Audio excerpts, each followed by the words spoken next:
Ladies and gentlemen, good evening. Thank you so much for giving up what is a really lovely evening to come and get engaged in some local politics.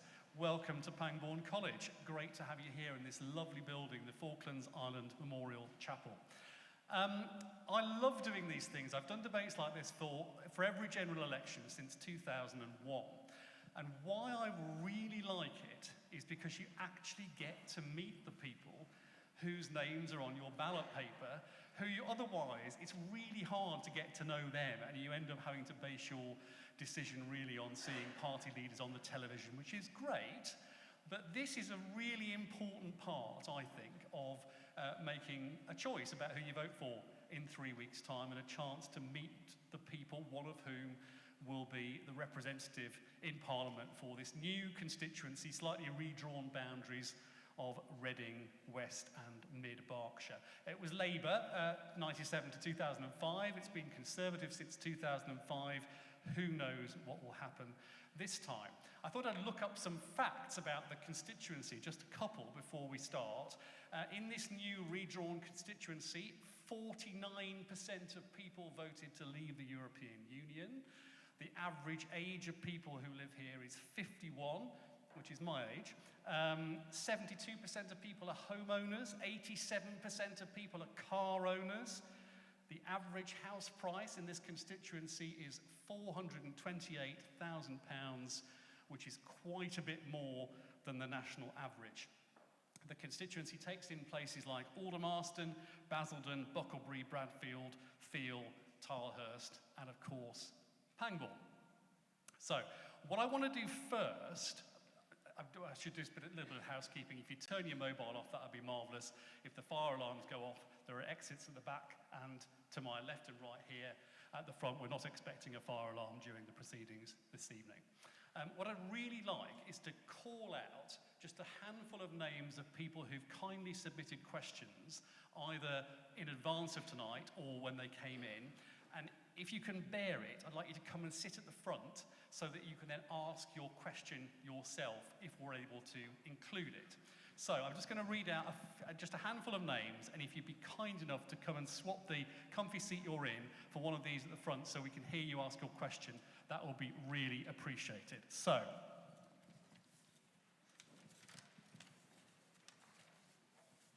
could I get up to the front?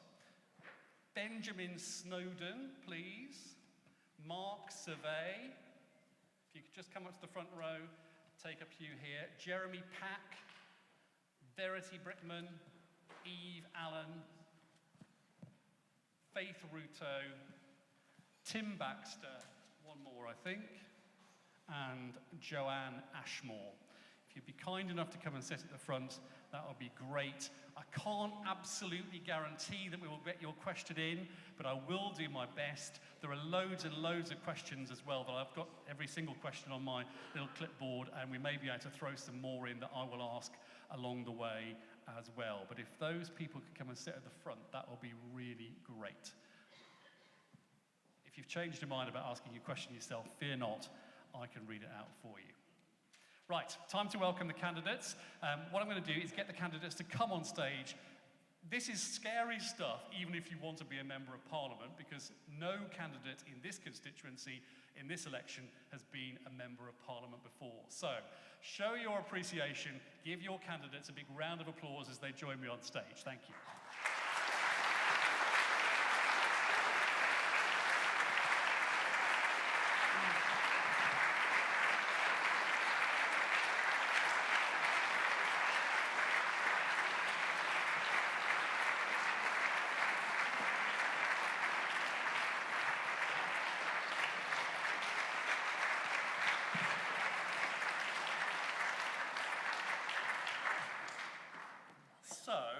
Let me just introduce Adrian Abbs, who's an independent candidate.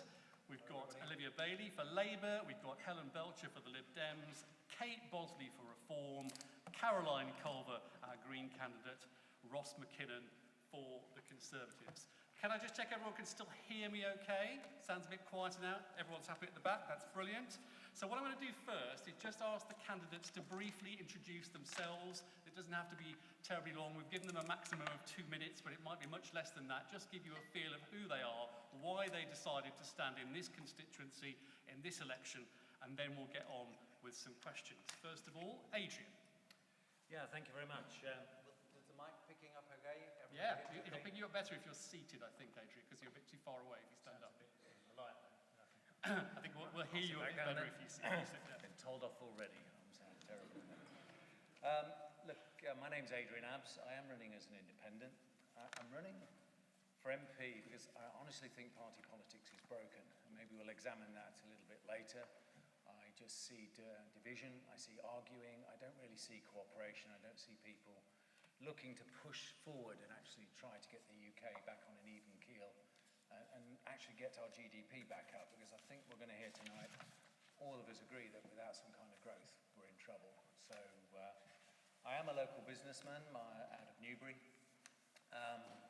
It's my 25th anniversary of that business next year, so I suppose I've been an entrepreneur now for 25 years. It works in the IT sector. When I came back from Germany, I lived in Pingewood, which some of you may know is RG30. That's the east side of the constituency.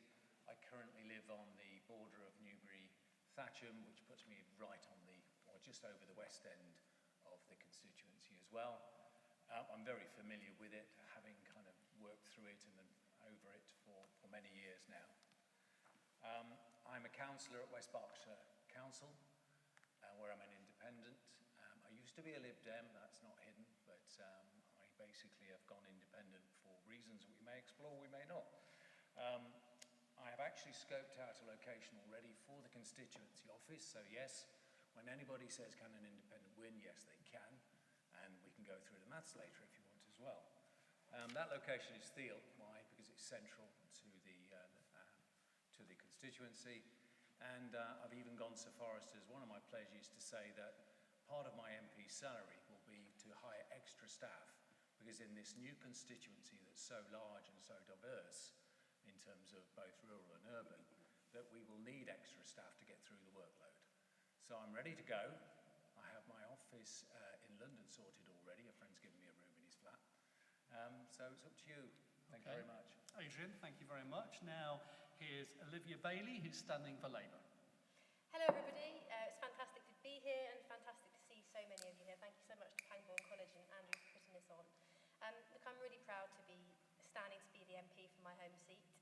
I live in Tilehurst. My kids go to school in Tilehurst. My dad was a local policeman. My mum was a secondary school teacher locally. And I've decided to put myself forward in this election because I think we deserve a lot better than what we've been getting under the Conservatives over the last 14 years. When I'm talking to people on the doors, you know, people don't see a police officer about anymore. It's almost impossible to get a GP appointment. People are worrying that the ambulance might not come in time.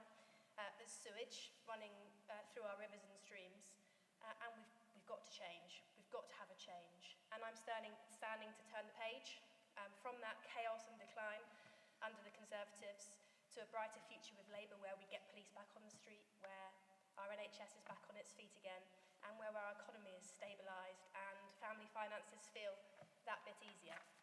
I'm going to be a really hard-working local MP, roll up my sleeves and have your back locally. And as I said, together at this election, it's a defining chance for change. Thank you, Olivia. Helen Belcher is standing for the Liberal Democrats. Thank you, Andrew, and good evening, everybody. Thank you so much for coming out tonight and avoiding the alternative entertainment on television. I think someone called Rishi Sunak is being interviewed.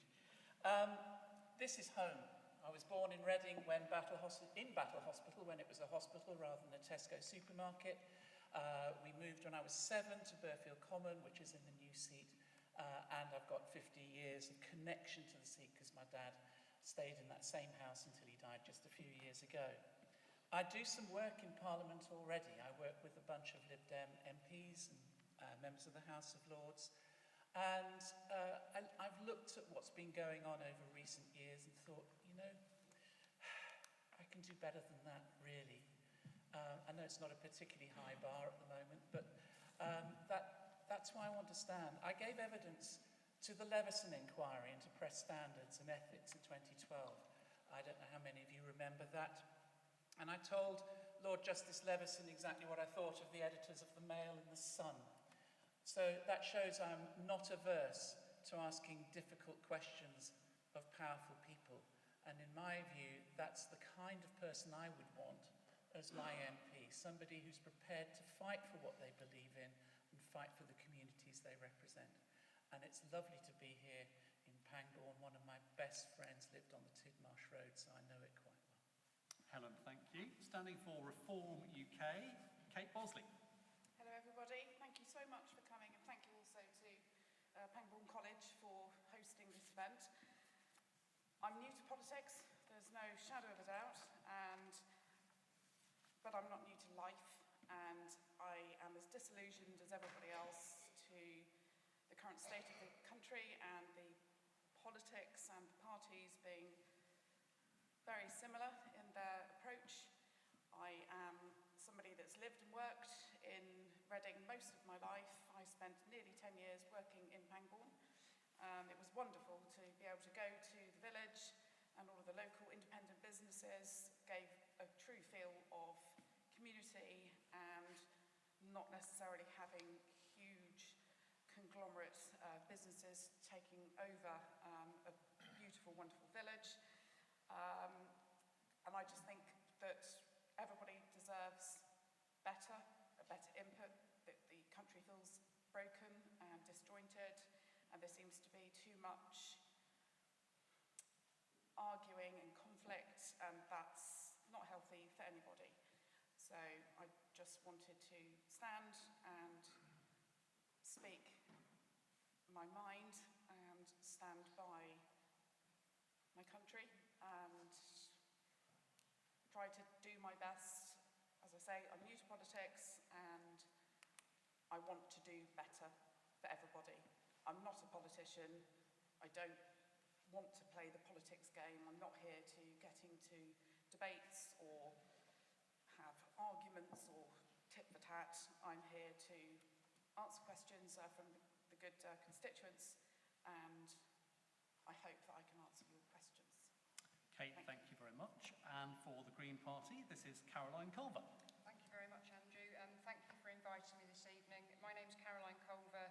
I'm a councillor for Ridgeway Ward, which is in the westernmost corner of this constituency, around the Ilsleys, Compton and Hampstead Norreys. I've been a councillor there for 5 years. I managed to overturn a 66% Conservative majority, and it's now a 69% majority for the Greens in that ward, which proves that Greens can get elected. I know a lot of people think that we are a minority party and we're not capable of being elected, but we very much are. We're now represented on 42 councils around the country.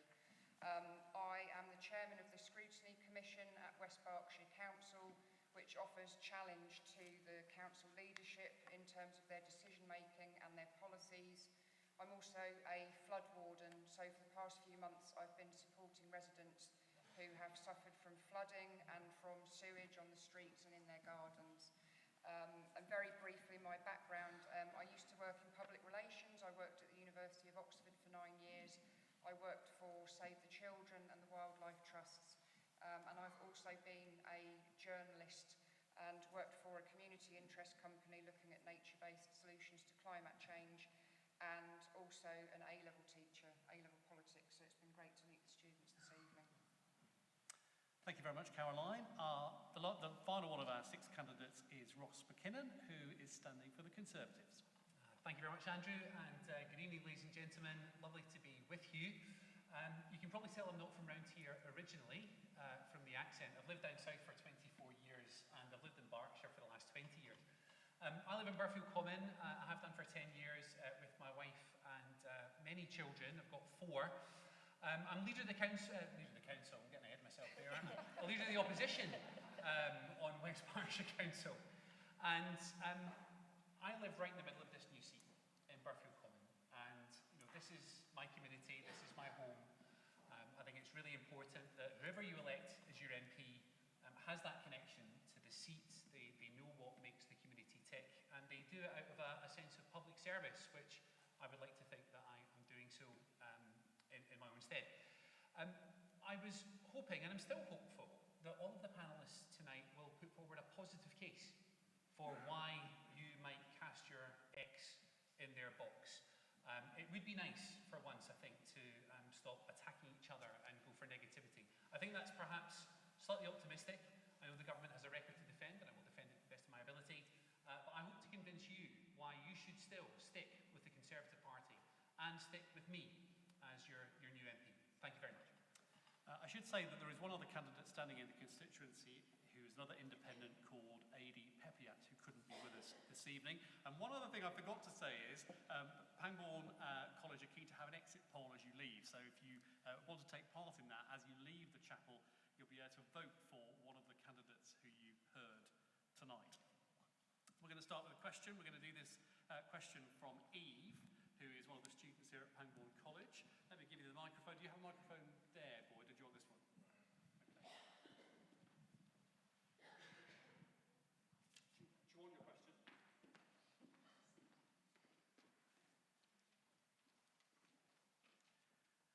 As a member of the boat club, I'm on the river every single day and recently became very unwell due to the poor water quality. What are you going to do to solve this issue? So, let's talk about water quality. There's a lot of debate about sewage in this election, not the subject I remember coming up quite so often before. Helen Belcher for the Liberal Democrats. Thanks, Steve. You're very brave, I think, rowing on the river at this point. And I'm sorry that you've been ill. I think the issue about sewage is just absolutely horrific, actually. It's kind of like, how on earth have we managed to get to this point? We have two really, really bad offending sewage stations in the seat, Burfield and Mortimer sewage stations, where last year they were pushing sewage into their relevant streams for about a quarter to a third of the year. About 2,700 hours from Burfield. There's only 8,760 hours in a year. So it really is appalling. And that figure has shot up enormously because those two stations have had monitors on them for some considerable time. So we know the problem is getting worse. The problem with Thames Water is now it's effectively bankrupt. The assets have been stripped, the cash assets have been stripped and handed to shareholders. What Lib Dems would do is change the ownership model so that these companies are what's called public benefit companies, so the profits go back into the business rather than us being asked to pay an additional 40% for infrastructure, which actually mirrored the increase in water rates that we had about 30 years ago to do exactly the same thing. We would also ban bonuses for the bosses if there's sewage outflows, and we would strengthen and replace Ofwat effectively with a new body, which would have much greater powers to hold those water companies to account and make sure that they are penalised properly for those sewage spills. But it's endemic of a larger issue because it's not just people who get ill, it's the landscape around these rivers and streams that get ill as well. Okay, Helen, thank you. That sounds pretty similar to Labour policy, Olivia. That sounded a little bit like Helen had read your manifesto, which is out tomorrow. Give your answer to Eve's question about what you're going to do about sewage in the rivers. I'll be impressed if she has read it yet, because I've not had it yet, Andrew. But, depends who you know. But look, thank you for the question, Eve. And from chatting earlier on, it sounds like you're a very talented rower. So I'm glad that you are able to get out rowing, but I am extremely sorry that you've been ill, because I think that the state of the rivers is really, really shocking. There are some similarities, Andrew, with what the Liberal Democrats are saying, but what Labour's going to do is we're going to get tough on the water bosses. We cannot be having water bosses being paid bonuses whilst this is ongoing. There needs to be criminal sanctions for water bosses who continue to pollute our rivers. There needs to be mandatory monitoring of all outlets, and that is all going to happen under a Labour government. We also need more infrastructure in the pipes. I think it's an absolute disgrace that there has been shareholders getting dividends rather than an investment in the infrastructure that we need to stop sewage leaking into our rivers and streams, and that is something that I will personally campaign on and try and ensure happens. And I will also personally campaign for new legal protections for our chalk streams. We're blessed with some wonderful chalk streams in this constituency. The River Pangs recently had its status downgraded, which I think is a terrible shame, and I will personally campaign in Parliament for new legal protections for our chalk streams.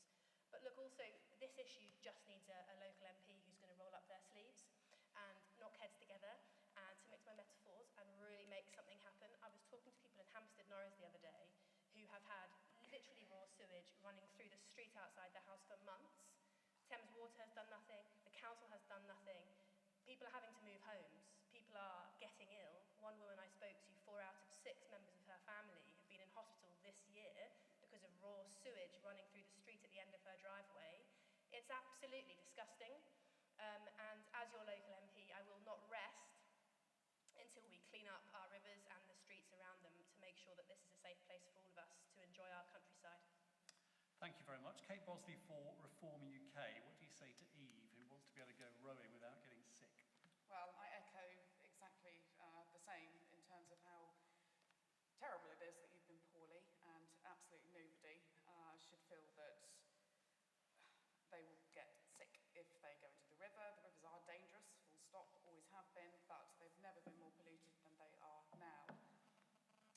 Echoing very similarly what Labour and the Lib Dems have said, that there needs to be an enormous change. The Thames Water and the Environment Agency do need to work together, as well as the council, that certainly in these times that Thames Water should not be a profit-making business, and Reform has said that utilities ought to be 50-50, owned private and owned by the government, but certainly now, when it's in times of cost of living, you need to limit what profits are paid to private businesses. But to clean up the rivers is so important. It's a beautiful area, we've got various tributaries, and we can utilise those areas in so many ways, and the fact that raw sewage is being pumped into the rivers is appalling. And everybody, council, the Environment Agency, Thames Water, and also upstream from here, we need to all work together to clear those. But equally, those with this particular area, as in Thames Water, do need to be penalised for how they are managing and dealing with disposing of raw sewage. It's appalling. So it's very important. Thank you very much. Adrian Abs. Yeah, thank you. It might change, but so far what we've heard is sympathy for the situation that everybody's suffering from sewage. But the question was, what are we going to do about it? And, using a stick to beat companies up may not work. Sticks don't normally work, carrots usually work. And I'm not suggesting we subsidise the Thames Water, by the way. But what I've not heard is actually how they're going to go about solving. We talk about improving the infrastructure. Well, how are they going to solve it? So there's a thing called hydrothermal carbonisation. Anybody heard of it? Quick poll of hands? No, right. YouTube, undecided, all about poo. You'll watch the video, it's quite interesting. Something invented back in 1913, I think. Essentially, it's like take sewage, put it in a pressure cooker, and all sorts of good things change in that sewage. It means we can change away from the way we process sewage today. We can get good fertiliser out of it, which will impact on the farmers and give them a good quality source of the various things. It removes the PFAS in the products that's coming out, and we can process it a lot faster. And if we're going to solve the problem, we're going to have to invest in something like that. We're going to have to change the game and actually apply some technology. So why am I talking technology straight away? Well, my background, my degree was in physics. So I'm always looking for the technology solution. It's done really well for us so far. I'm interested in delivering more of that. In terms of where we stand on the issue, I think we're all going to say that we're sympathetic to it, because of course we are. I wrote my leaflet, which is available at the back of the hall when you leave, and it has a thing about sewage here, and I wrote, expecting private companies whose motive is shareholder profit to deliver the infrastructure changes needed to stop raw sewage discharges is simply madness. I hope you agree. Asking them to monitor themselves, and anybody, which is one of the things that goes on at the moment, is even worse. So privatisation of an industry that really had no competition was a mistake, and I do think we're going to have to change that. But how we change it, without spending an absolute fortune, isn't something I've heard However, there's a first step that we can take, and that first step is the licenses that we know that these people have that allow them to dump this sewage in the first place. It's the riparian rights that are involved in all waterways. If you remove the exceptions to those riparian rights, we're then able to fine the people who are doing badly appropriately. If they go under, they go under. They're a private company, and their shareholders, I'm afraid, will have to live with that. But forcing a change and trying to reprivatise will cost us a lot of money, and I'm sure we'll get to it later. There's actually no money. We're at 3 trillion of debt and growing rapidly. So I'm really interested in how they're going to pay for it. But that's where I'm going to do first, or at least push, because I'd be an independent, remove the exceptions to the riparian rights and start working with whoever takes control, probably Labour, and actually say there's some technology solutions we can apply that get us to the end solution very soon. I hope you're feeling a lot better, by the way. Okay, thank you very much. Let's hear from Ross McKinnon, the Conservative candidate. Thanks very much, and I hope you got well soon, Eve. It's a horrible thought, isn't it, to be rowing on a river or swimming in the sea and think that there's raw sewage being pumped into it nearby. And that's happened for decades, centuries, actually. As somebody who's trying to become your MP and persuading you to try to vote for me, I've got two options tonight with this. I'll give you the easy answer, which sounds good, and I'll get a lot of nods, and some of my colleagues have already done that. Or I could level with you and say there's no easy answer. We have got a sewage and water infrastructure in this country which is literally hundreds of years old. Criminal sanctions, stopping water companies' bonuses, renationalising water companies, they all sound great, but they won't make the pipes any wider. And nobody at Thames Water, and I'll declare a non-interest, I'm not a shareholder in Thames Water, I have no candle for them at all, but nobody at Thames Water is sitting there pressing a red button to discharge sewage into a watercourse or the sea because they feel like it. They're doing it because if they don't, in periods of periods of heavy rain, if they don't, it comes up through your toilet and it comes up through your sink and onto the floor. That is the reality of the situation. You'll hear a lot of people talk about, renationalise the water companies. That will not do a thing other than require the government, that's you, because the government doesn't have any money. It's only got the money that it liberates from us on threat of prison via our taxes. The government will have to put in the hundreds of billions of pounds to redo this infrastructure over the decades to come. And yeah, we've heard about shareholders stripping profit. You can't strip assets from a company, you only strip profits. Ofwat is the regulator. Ofwat recommends a dividend yield, that's the return to shareholders, of 4%. So if you're a shareholder, you put £100 into the company, you can expect a 4% return. If that was a nationalised company, the government would have to borrow those hundreds of millions of pounds to invest in that company, and it would need to pay interest on those bonds, roughly 4%. The finance needs to be serviced somehow. The same money would be leaving the company, whether it's going to shareholders, and by the way, that's all of us with our pension funds, or to bondholders. So there's no easy answers. What we need to do is work with the water companies, and sure, if there's sewage discharges when there doesn't need to be, yeah, let's strip some bonuses, let's consider criminal charges. But that, by and large, is not what's happening. Can I ask you, if you stop water companies paying bonuses, or you say, there's going to be criminal charges, is that going to stop sewage discharges? And if so, how? It's not going to happen. So we're working with all the water companies and the regulator to put billions of pounds over a measured period of time that's achievable to redo this infrastructure to eliminate this situation. And I'll finish with one thing. This has been a problem for decades, centuries even. The reason we know about it, the reason that it's such a big issue, and it should be a big issue, is because our Conservative government required companies and sewage stations to monitor themselves. It's always been going on, now we know about it. There's no easy answer, but there's some practical answers. And as your tentative MP, I want to tell you the truth and give you the practical answer. Last answer on this question from Eve comes from the Green Party and Caroline Culver. Thank you, Andrew. Yes, I'm also very sorry to hear that you've been unwell, Eve. I will focus on some of the practical things that I've been doing around this.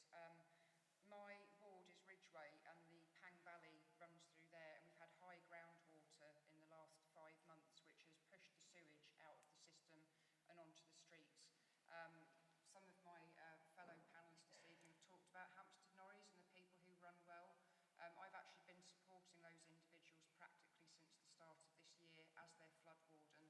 I've spent a lot of time in those villages gathering evidence to send to Thames Water and to the council, and to ask them to work together and to come out and help people.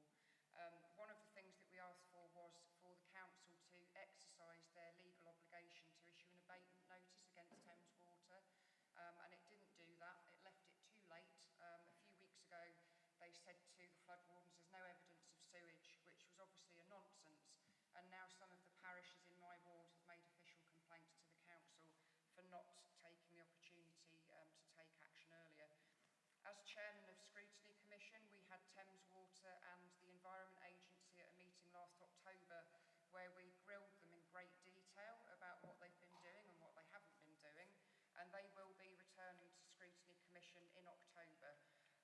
I believe that we should take Thames Water and the other water companies back into public ownership, not least because having those discussions at Scrutiny Commission, it's very obvious that those people do not feel that they are accountable to us as politicians and to the taxpayer by extension, and they very much need to be. They need to dance to the tune of the taxpayer and the bill payer, not the shareholder. And it cannot be any worse than it is now. We need the investment, we need communities to work together. So we need to line the pipes, we need to seal the manhole covers, we need to seal the laterals into people's houses, we need to make sure that people with riparian ownership responsibilities are keeping their ditches clear, we need more water butts, we need to tackle the high groundwater. So there are many, many things that we can do as councillors and as flood wardens with Thames Water to try to improve these things. I've also been working with an organisation called Project Groundwater. We're trying to get some money for water butts and to do an education campaign locally. And I'm a member of the Pang Valley Flood Forum, and we had an event a few months ago where we gave people information about how to make their homes more resilient to flooding and to sewage. So I hope I've given you a flavour of the actual practical things that I've been doing as someone who lives in the Pang Valley and is a flood warden for the people in that area. And I'll just finally mention, I am a member of Surfers Against Sewage, which has done a lot of campaigning around this, and I was at a briefing with them today, so I'm very much in the game of keeping myself updated and educated about these issues to make sure that I can support the people in the local area as much as possible. Lovely, thank you very much indeed. So we've been through one question, round of applause for your candidates who are getting into their stride.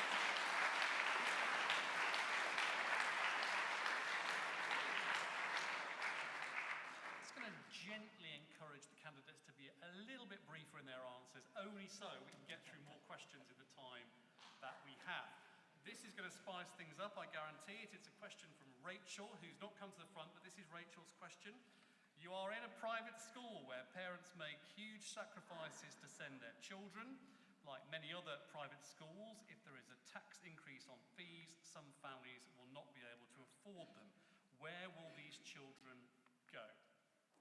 Kate Bosley for Reform UK. Wow, okay, didn't expect to be first. So private schools, people do make sacrifices to send their children to have a privileged education. However, state schools are good. I don't believe that there should be VAT added to private schools and their fees. It's as simple as that. That's not my stance. I don't believe that it's something that carries much weight. It's as simple as that. Great. I don't think that there should be. Thank you very much.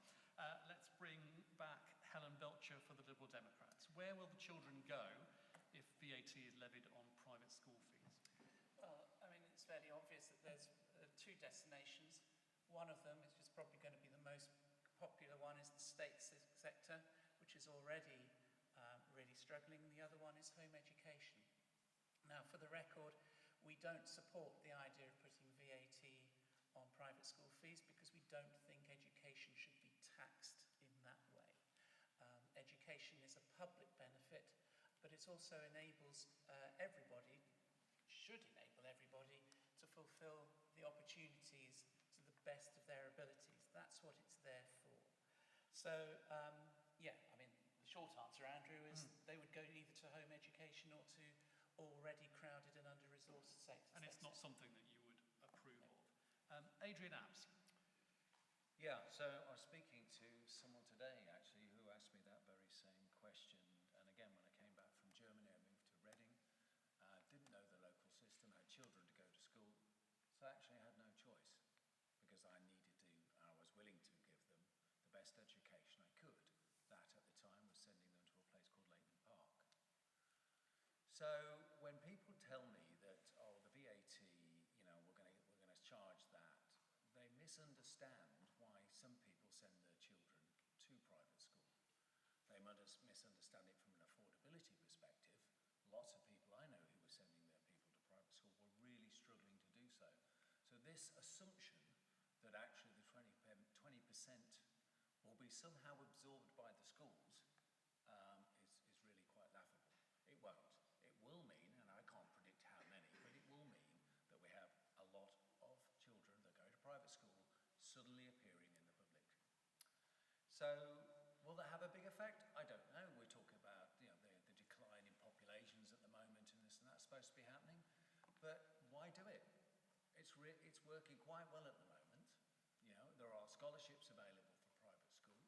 It's not the panacea. Not everybody can go here, but there is a whole section of society that contributes their taxes already, but take nothing from the state for those children that go to private school. So it's not. You've got to think about the whole equation, not just one part of it, and say something that appears to be the right thing to say. Oh, we'll tax the rich. Hang on, we're not all rich. Not all rich people send their people to private school. So I'm absolutely against it, because I don't know the outcome. It won't be the outcome Labour seem to think it will be, and therefore leave things as they are and improve the public schools. Don't worry about the private ones. Thank you very much, Adrian. Ross McKinnon for the Conservatives. Thank you very much. No, VAT should not be levied on private school fees. Helen is quite right. Education is a public good. Education is a good thing in whatever form it takes. And it really winds me up when some politicians say that private school parents, or parents who send their kids to private school, they get a tax break. No, they don't.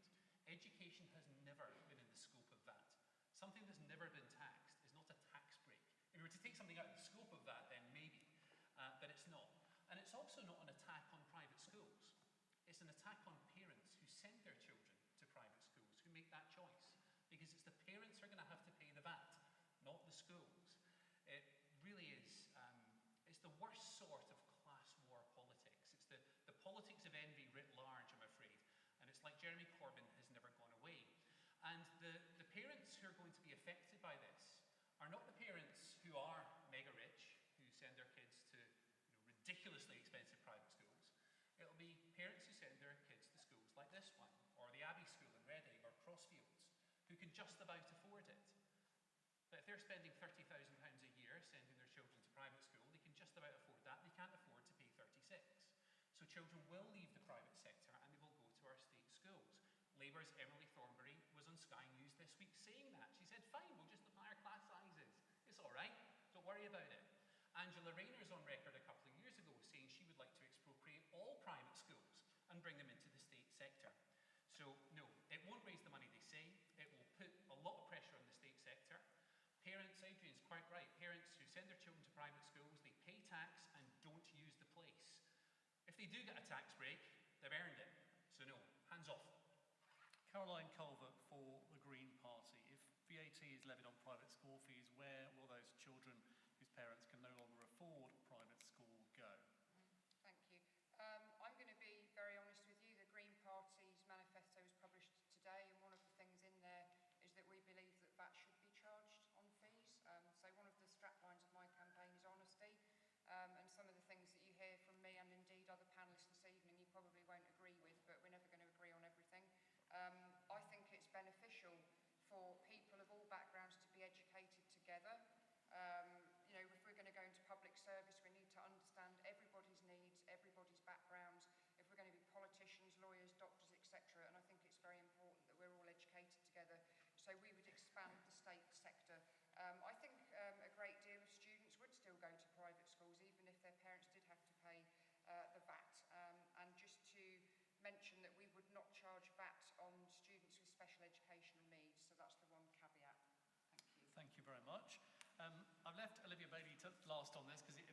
like a question that's very much directed at a policy Labour is talking about. So address Rachel, who's listening to us either in the room or on the online stream afterwards. If you raise the cost of going to private school by 20%, people will have to leave the private system. Where will they go? Thank you to Rachel for the question. And I really understand why parents who want the best for their kids do save and do make the choice occasionally to send their kids to private school. I totally get it. I mean, look around us. Look at this majestic place. It's fantastic. Why would you not want your child to be here? But the reality is there's crumbling ceilings in our state school system, and we've got PE teachers teaching maths lessons. And I want the best for every child, and I won't make any apologies for that. And what we are saying that we are going to do with this, ending this, what is essentially a tax break, Ross, is put 6,500 more teachers into our state system and put a trained mental health professional in every state school. That's going to be transformational, and that's going to give every child the best start in life. Now, I just fundamentally don't agree that these costs need to be levied onto parents. I fundamentally don't agree with it. Private schools have been increasing their fees over and above inflation for 10 years, and we have not seen an influx of children from private schools into the state sector. We just haven't seen it. It's scaremongering, and I think that the state sector has been asked and expected to cut its cloth according to the budget that it's had, and I think it's time for private schools to not put this cost on parents, but cut their cloth accordingly too. Let me just check one thing with you about the figures.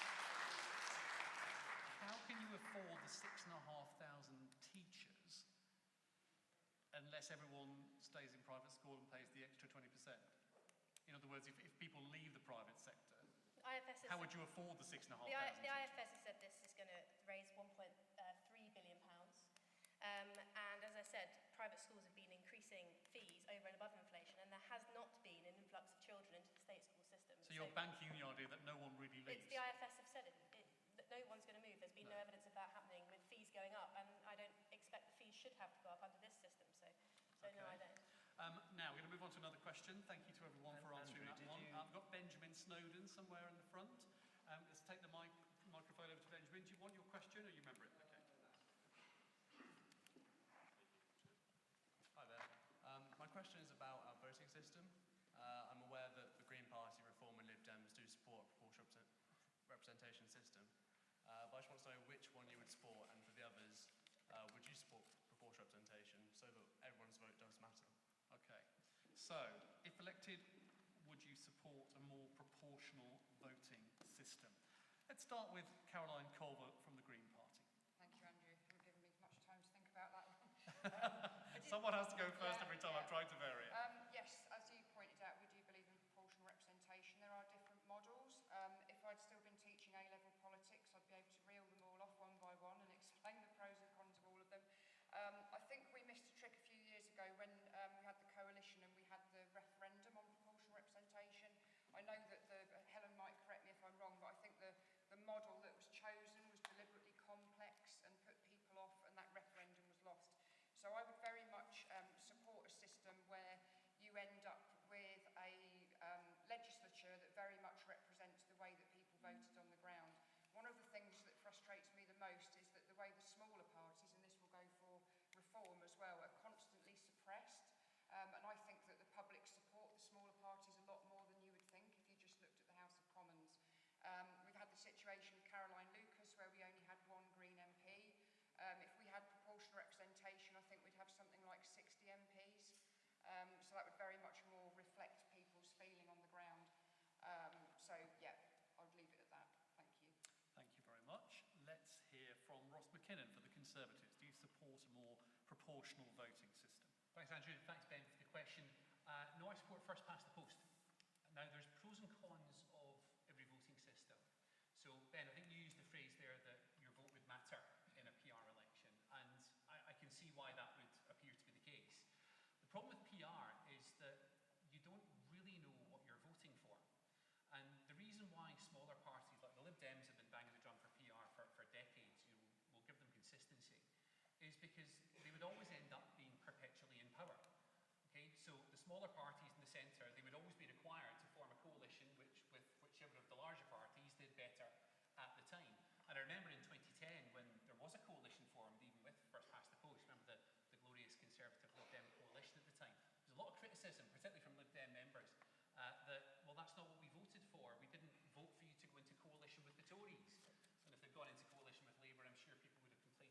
as well. So, yeah, your vote perhaps counts a little bit more in the maths, but you can't really be sure what you're voting for.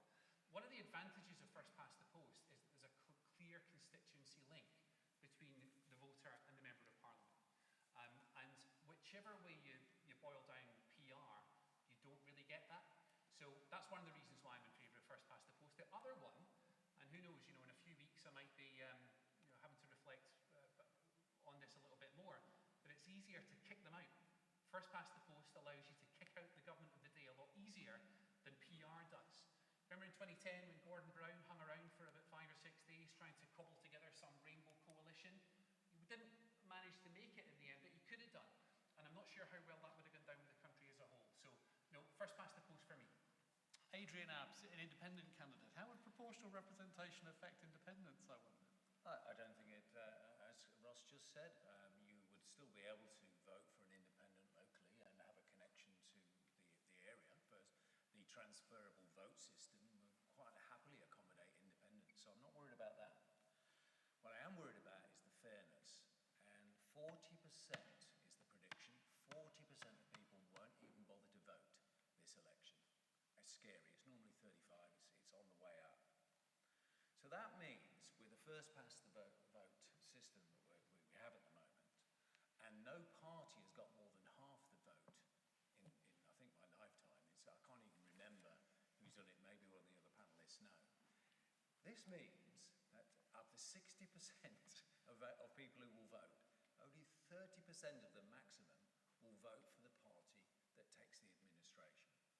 And with first past the post, if that's the case, we're going to have a super majority, was it, that Schnapp said today? A super majority saying, you voted for us, everything we now believe in, everything in our manifesto, we're going to deliver. So we have to have a fairer voting system. It says so in my own, mine's a much smaller manifesto than the rest, I'm sure, and I wrote it back in January. But we have to go to a system that is where everybody votes counts. I just can't see how we can have these rotten elections, rotten boroughs, and all the things that first past the post. Even though we're going to have to cooperate, we'll have to talk more. We get that. That's the negatives of first past. You have to do a bit more compromise. But actually working together right now is not a bad thing. It's a good thing. Thank you. Adrian, thank you very much indeed. Kate Bosley for Reform UK. Would you like to see a more proportional voting system? Ben, thanks very much, Benjamin. Thank you very much for the question.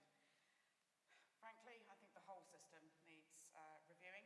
I'd say scrapping, but everybody needs to have a fair chance. The voters have the right to be able to vote. People fought and died to give people the opportunity to be able to vote.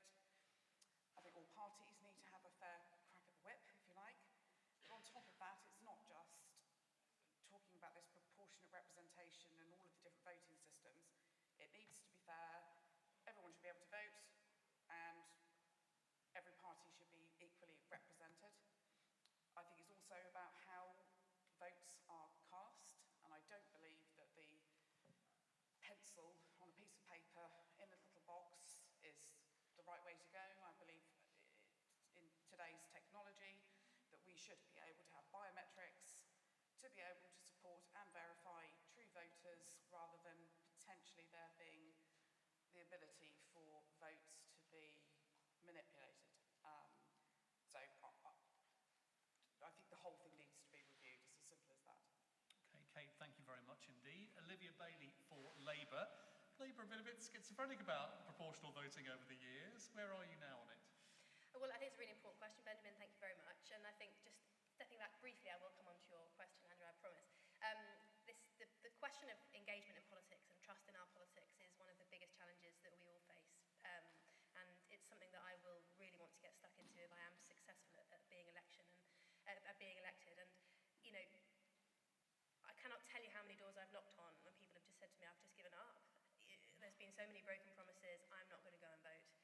So obviously part of the answer to re-engaging people in our politics is honesty in politics, promises that we can deliver, not the pie-in-the-sky stuff over from the Conservatives, the £71 billion of unfunded spending commitments, but honest politics, stuff that we can deliver that's going to make a difference, right? That's where it starts.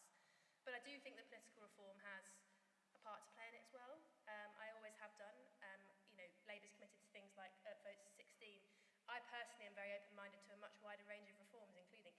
perhaps online voting, whatever it may be, whatever it takes to make it easier for people to engage in our democracy, I'm all ears. And on the specific question of our voting system, what I like about First Past the Post is the constituency connection, my ability, if I'm successful at this election, to be able to be your representative, to be your voice across a place, and I think that's really, really important. But, you know, who knows what's going to come down the track in the future? Andrew. Okay, thank you. Helen Belcher for the Liberal Democrats. Thank you, Andrew, and thank you, Benjamin, for your question, which was actually what system you support. Now, I joined a group called Make Votes Matter in its very early days in 2016 because I've been supporting the idea of changing the voting system to make seats match votes since the 1980s.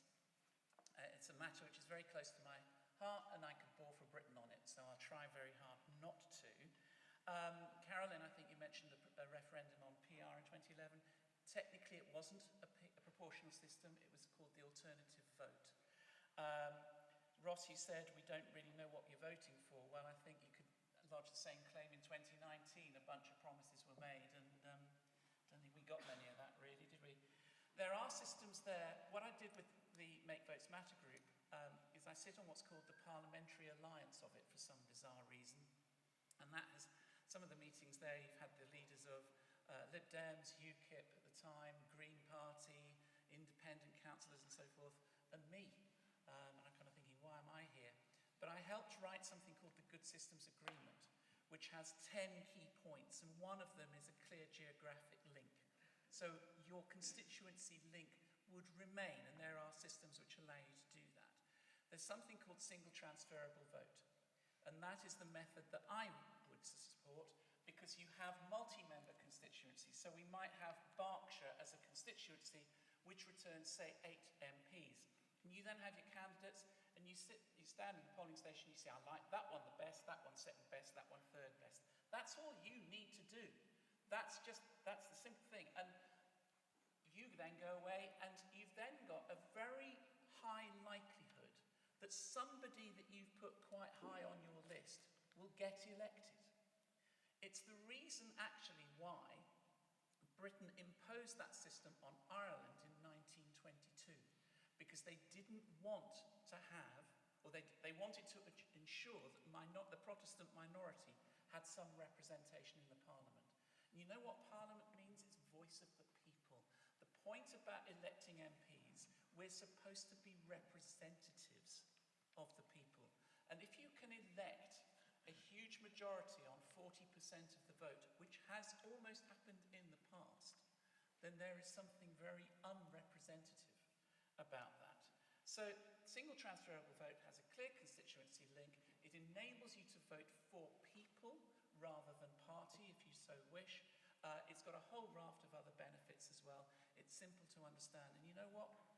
The one area of the United Kingdom which does not use proportional representation is England. Scotland, Wales and Northern Ireland all elect people, actually, by single transferable vote. For their national parliaments, rather than for Yep. Westminster.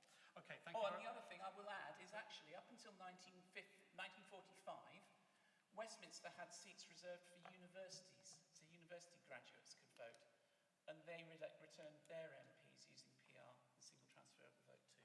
Okay, Helen, thank you. Let's move on to another question. Do I have Joanne Ashmore somewhere at the front, or shall I read Joanne's question out? Don't think I do. So this is Joanne's question. Thank you for it.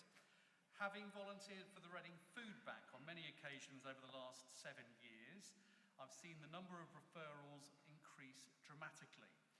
Don't blame the pandemic or immigration. Can you explain what you'll do to tackle this? Ross McKinnon for the Conservatives. Thank you very much, Andrew. I think it's very important that people who, for whatever reason, have a low income are supported in order to feed themselves and their family. Now, the universal credit system, it took a long while to get up and running, but that does look at a family's individual circumstances or an individual circumstances. It looks at housing costs, it looks at council tax benefit, it looks at the cost of food, and we all know that the cost of living has been rising very, very steeply since the Ukraine invasion a few years ago. So really, the welfare system should exist to support people and to provide them with the essentials, regardless of their circumstances. So I would want to make sure that regardless universal credit that they were receiving was enough to feed themselves and their families. It's as simple as that. So you're saying that at the moment, the benefit system isn't doing that? Who's been in charge for the last 14 years? No, Andrew, I'm not saying that at all. Well, the question is about why people are going to food banks in greater numbers. Why do you think that is? Well, I'll give you the honest answer. I'm not entirely sure. What I can tell you is that if you were a single-parent family living in the Newbury area with 2 children, and you had no income, you had no disabilities or anything like that, you would receive, via universal credit, the benefit cap. Okay, so there's a limit as to how much each household can receive. Now, that's about £29,000, £30,000 pounds salary equivalent. So net, it's about 22,000. So that is a not insubstantial amount of money. It's designed to meet housing costs, council tax, and all the rest of it. But I think what we definitely need to do is support people. If people are struggling to make ends meet, I think support should be available to help them with how they're spending their money, identifying where their income and expenditure is.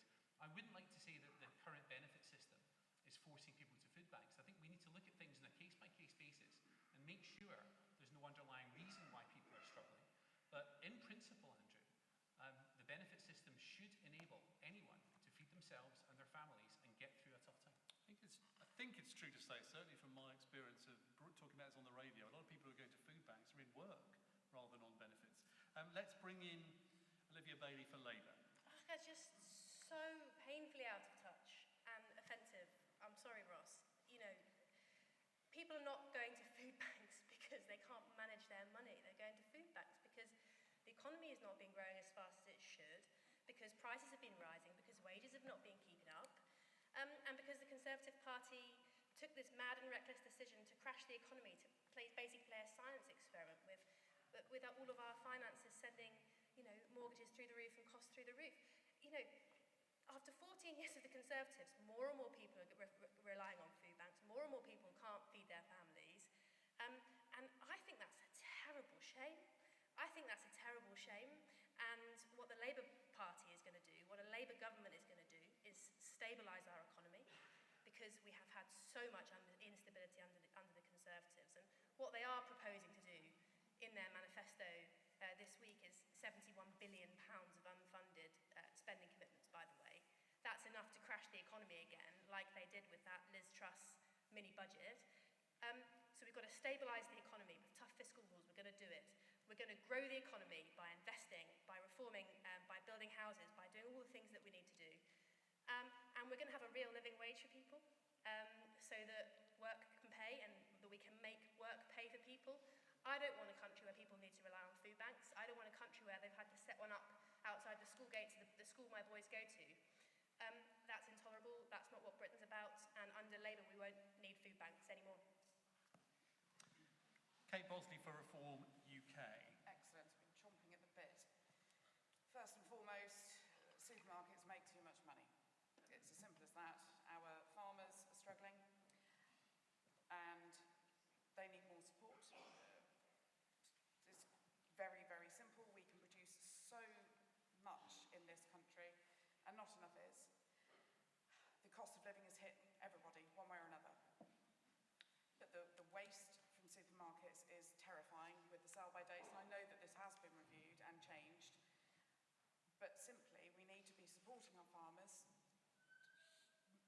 far, far more than we are, and this will help. It will have a knock-on effect, and certainly I completely disagree that benefits should be managed to cover the cost of food.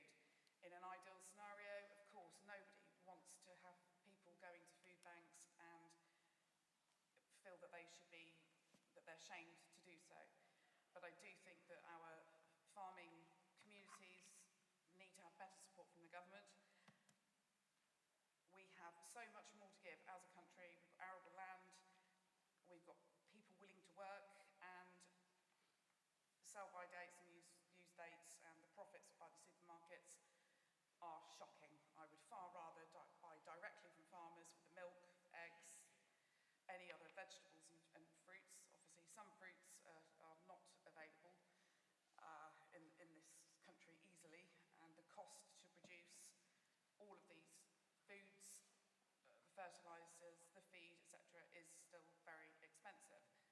do think there needs to be a review of what the farmers can charge and to actually make it a viable business. Kate, thank you very much indeed. Helen Belcher for the Liberal Democrats. What do you say to Joanne, who volunteers at the Reading Food Bank? To Joanne, I say well done for volunteering. Back in 2015, the concept of food banks was pretty much unknown, and now they're endemic. And we are the 6th largest economy in the world. And the idea that we have to have food banks to bail people out is utterly, utterly appalling. Part of the reason is because we've had a real squeeze on benefits. I've been tapping away on my iPad because I suddenly thought, okay, Ross said 21,000 is the net equivalent of the benefit cap. If you want a 3-bedroomed house to rent in Pangbourne, that's £1,500 a month. That's 18,000 for the year. That leaves you 3,000 for the year to feed yourself and your family, to pay any travel, to clothe yourself, to pay heating bills. It's not surprising, is it, that people under the current system have to use food banks. And what we would do is we would remove that benefit cap because it hurts people, particularly in affluent areas like this. We would remove the 2-child limit. We would abolish the bedroom tax. We would make benefits equate to what people actually need rather than some theoretical base on some calculation by a Whitehall wizard. The other issue is that people are in work who use food banks, but they are very largely in underpaid jobs. Some of them are in the gig economy. Some of them are working all hours of the day and night just to put food on the table and look after their children. We need to make sure that we're paying people properly. You know, businesses make huge profits out of poorly paid people. There's something to be done there. I think I'll stop there. I might just throw a quick follow-up question, which is going to be a big list of no bedroom tax, no benefit cap, lots of things. How do you pay for it? Well, we would look at increasing taxation on big businesses, so social media companies, banks and so on. Oil companies have made huge profits. We put a proper windfall tax in on those, which has been resisted over the past few years. So the money is there in the system. It's there in our economy. What we've got is massive levels of inequality, where the rich have been getting richer and richer at an enormous rate over the last few years, and the poor are getting poorer. So there is a cause for redistribution through the taxes. Okay, thank you very much, Helen. Caroline Culver for the Green Party.